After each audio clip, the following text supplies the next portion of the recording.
Hello and welcome once more to this Red Gaming Tech video. Myself, Marta, where as always I'm here with the latest from the tech world in the last 24 or so hours. Today we're going to kick things off with some news from Intel on their partnership with Baidu. So we had a very interesting announcement from Baidu today at their Baidu Create conference for AI developers in Beijing. And they basically announced, along with Intel, a partnership between the two companies where they're going to be working together on the new Nervana Neural Network Processor for training.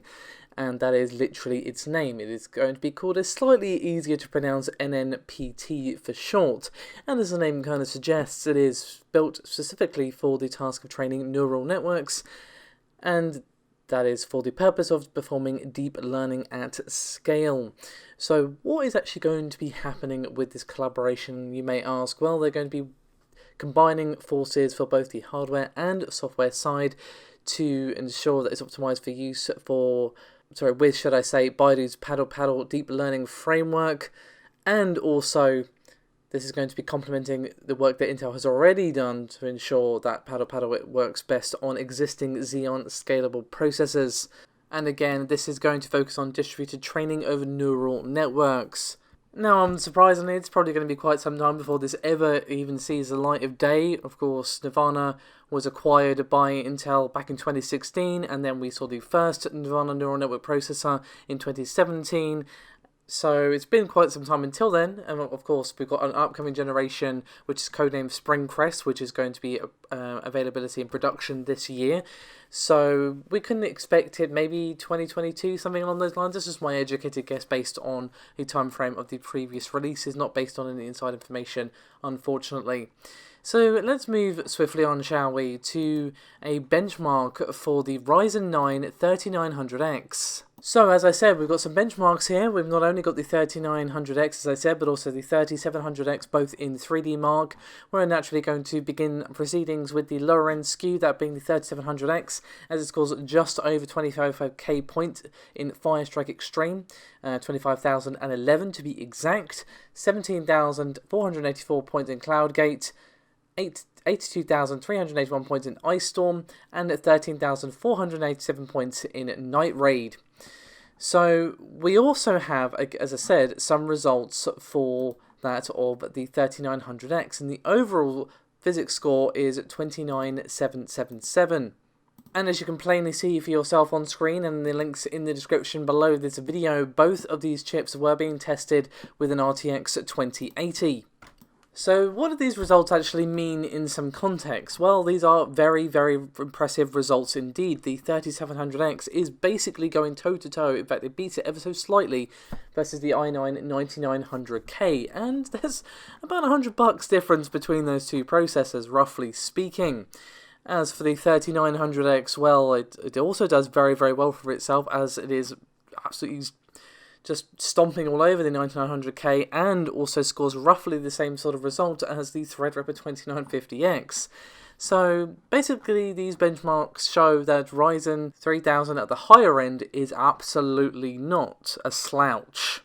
I am very, very excited to see the actual reviews and everything for these processors. Unfortunately, we don't have our hands on a sample yet. We are working on getting a sample, but it's probably not going to be for launch, guys. It's already the 4th, so it's just physically not possible.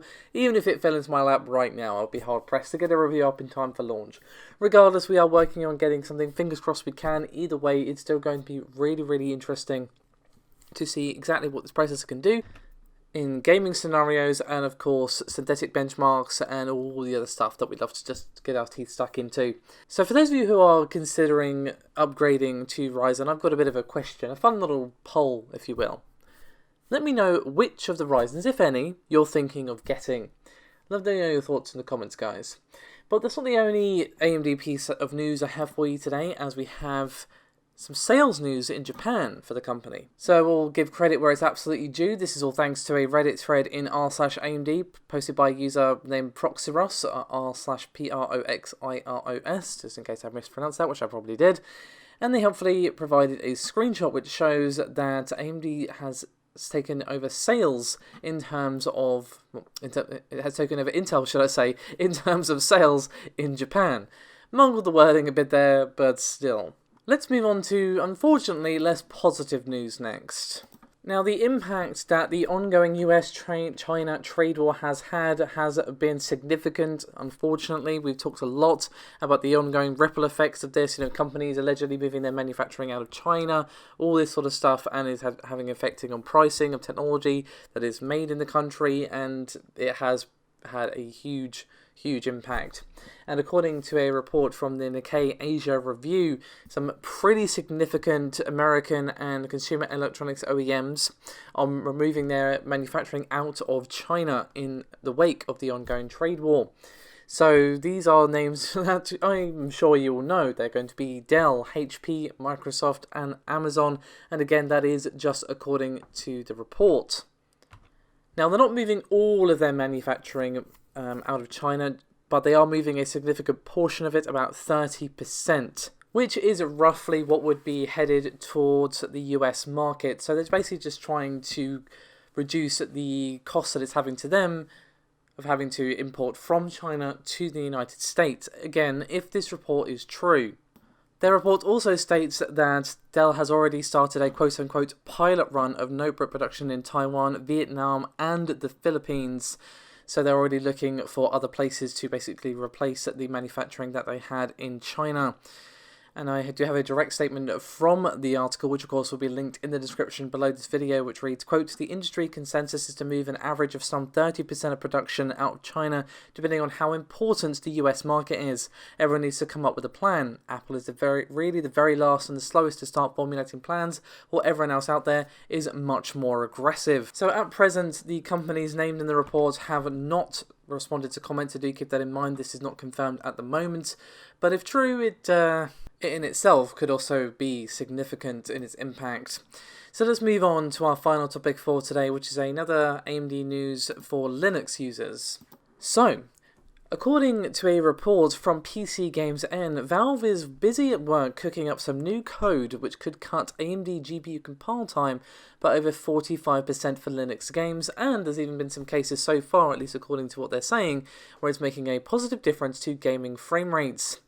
For those of you in the know, both AMD OpenGL and Vulkan use a compiler that's part of the LLVM project, but Valve basically says that the project is massive and the goals are very scattershot, which means that it just lacks the focus, and essentially the TLDR is that they're working on a gaming-specific compiler for the open source Mesa driver project as an alternative to LLVM. So at the moment, apparently, according to this report, the new compiler is working across a broad section of games without any issues, so they are moving on to optimization, and we can expect to see a more public testing phase soon. Now, as I said, this is having a positive impact, a slight positive impact on gaming frame rates, but the real victory, so far at least, is that dramatic reduction to the time it takes to compile shaders, again, for over 45%. Now, this all comes from a lengthy Steam post on the forums, where they basically detail all of this in, detail, and there's also a few benchmarks as well. I have shown them during this particular segment, but you can find them linked in the description below this video, and you can also see that they're going to be posting the source code tree for ACO, which is the name of this, for discussion and review by Mesa developers. So, if you're looking to contribute in whatever way you can, you will find a link to their post in the description below this video, as I've already said, and at the very, very bottom of their post, you will find a link to the forums where you can get details on how you can, contribute to the ACO testing if perhaps you're a Linux user or just fancy getting your hands dirty with helping them out with this one. Obviously, this is still early stages, but it is looking rather promising so far, to say the least.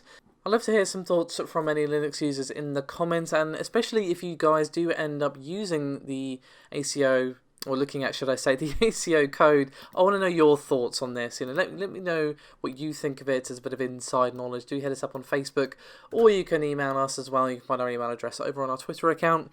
Regardless of all that, thank you so much for watching. As always, your support is highly appreciated, and I'll see you next time.